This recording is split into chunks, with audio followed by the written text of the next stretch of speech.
Welcome to RSUV English class. Today we will discuss the activities of lesson 4 Memory in Marvel of class 5. Activity 1. Let's complete the sentences with information from the text. অর্থাৎ text থেকে তথ্য দিয়ে এই বাক্যগুলোকে পূর্ণ করতে হবে বা complete করতে হবে। Question A.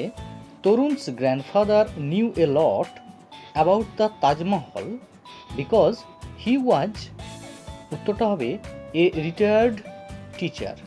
অর্থাৎ তরুণের দাদু তাজমহল সম্পর্কে অনেক কিছুই জানতেন কারণ তিনি ছিলেন একজন অবসরপ্রাপ্ত শিক্ষক মহাশয়।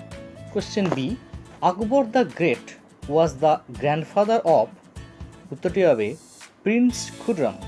অর্থাৎ মহামতি আকবর ছিলেন প্রিন্স খুররমের দাদু বা grandfather. Question C. Khurram first saw Arjumand Banu Begum at উত্তর হবে মিনা বাজার। অর্থাৎ খুররম আরজুমন্দ বানু বেগমকে প্রথম দেখেছিলেন কোথায়? না, মিনা বাজারে। Question D. প্রিন্স খুররম ওয়াজ লেটার নোন অ্যাজ উত্তর হবে শাহজাহান। অর্থাৎ রাজপুত্র খুররম পরবর্তীতে পরিচিত হয়েছিলেন শাহজাহান নামে। কোশ্চেন ই. মুমতাজ মহল মিন্স উত্তর হবে the brightest crown of the world. অর্থাৎ মুমতাজ মহল মানে হলো পৃথিবীর মধ্যে উজ্জ্বলতম মুকুট। Question F. Shahjahan built the Taj Mahal in memory of উত্তর হবে মুমতাজ মহল। অর্থাৎ শাহজাহান তাজমহল বানিয়েছিলেন বা নির্মাণ করেছিলেন ইন মেমোরি অফ অর্থাৎ স্মৃতিতে। কার স্মৃতির উদ্দেশ্যে? উত্তর হবে না, মুমতাজ মহল। Question G. Taj Mahal is one of the উত্তর হবে 7 ওয়ান্ডার্স অফ দ্য ওয়ার্ল্ড। অর্থাৎ তাজমহল হলো পৃথিবীর সপ্তম আশ্চর্যের মধ্যে অন্যতম একটি। Activity 2. Let's arrange the jumbled words with the help of the given hints. অর্থাৎ নিচে ওয়ার্ডগুলো জাম্বলড অর্ডারে আছে, অর্থাৎ এলোমেলো করে দেওয়া আছে। তো আমাদেরকে সেগুলোকে সাজিয়ে লিখতে হবে এবং এটার জন্য কিছু হিন্টস দেওয়া আছে, যে হিন্টসগুলো থেকে আমরা সেই ওয়ার্ডটিকে চিনতে পারবো বা বুঝতে পারবো। Question a. জাম্বলড ওয়ার্ডটি দেখো, SEUMUAMLO। হিন্ট কি দেওয়া আছে দেখো, a building in which there is a grave.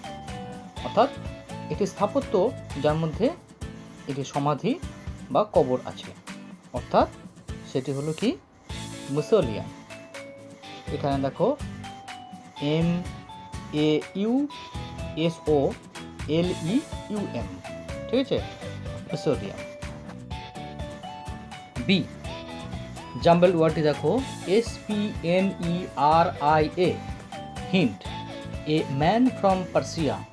অর্থাৎ পারস্য থেকে আসা একটি মানুষ, অর্থাৎ হবে উত্তরটি Persian, PERSIAN, Persian. C.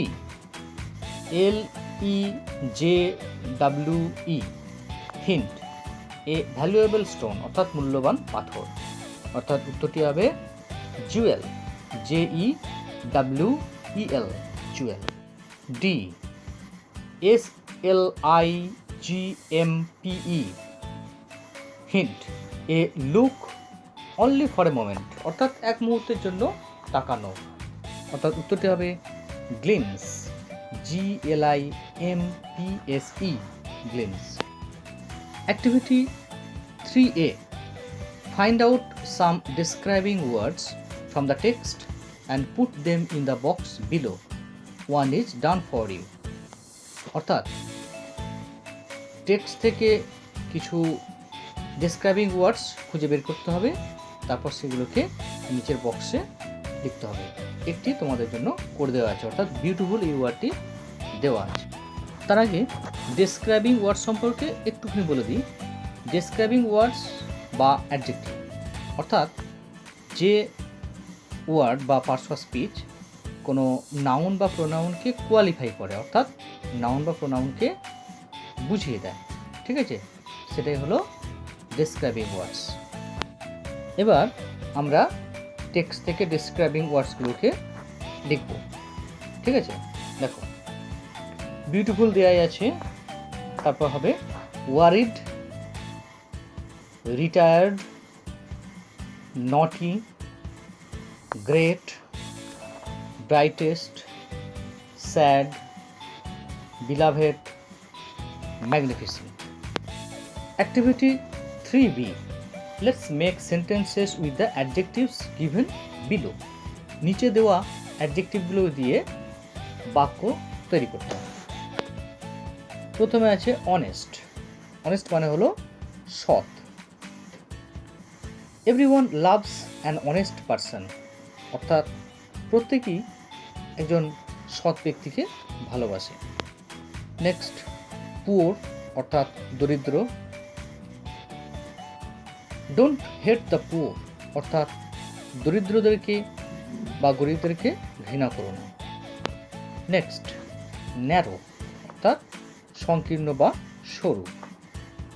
The lane is narrow, অর্থাৎ এই গলিটি হয় সরু বা সংকীর্ণ। নেক্সট হচ্ছে ট্রু মানে সত্য বা সত্যি। বি এ ট্রু ফ্রেন্ড, অর্থাৎ সত্যিকারের বন্ধু হও। Activity 4. Let's change forms of the following doing words. One is done for you, অর্থাৎ নিচে দেওয়া ডুইং ওয়ার্ডসগুলো অর্থাৎ ভার্বগুলোর ফর্মগুলো এসো চেঞ্জ করি। একটা তোমাদের করে দেওয়া আছে। নিচে ছকের বাঁ দিকে আছে দেখো প্রেজেন্ট, আর ডান দিকে আছে পাস্ট। প্রথম ডুইং ওয়ার্ডটি দেখো টেল, প্রেজেন্ট টেন্সে আছে, পাস্ট টেন্সে টোল্ড, অর্থাৎ এটা তোমাদের জন্য করে দেওয়া আছে। নেক্সট ডুইং ওয়ার্ড হলো স্মাইল, এটা প্রেজেন্ট টেন্সের ঘরে আছে, পাস্ট টেন্সের ঘরে হবে উত্তরটি স্মাইলড, SMILED। নেক্সট ডুইং ওয়ার্ডটি আছে পাস্ট টেন্সের ঘরে কট, CAUGHT। প্রেজেন্ট টেন্সের ঘরে যেটা হবে সেটা হলো ক্যাচ, CATCH, ক্যাচ। পরের ডুইং ওয়ার্ডটি গো, যেটি প্রেজেন্ট টেন্সের ঘরে আছে, পাস্ট টেন্সের ঘরে যেটা হবে সেটা হলো ওয়েন্ট, WENT। নেক্সট যে ডুইং ওয়ার্ডটি রয়েছে সেটা হলো ওয়ান্টেড, WANTED, এটি পাস্ট টেন্সের ঘরে আছে, অর্থাৎ প্রেজেন্ট টেন্সের ঘরে আমাদেরকে বসাতে হবে, সেটি হবে ওয়ান্ট, WANT, ওয়ান্ট।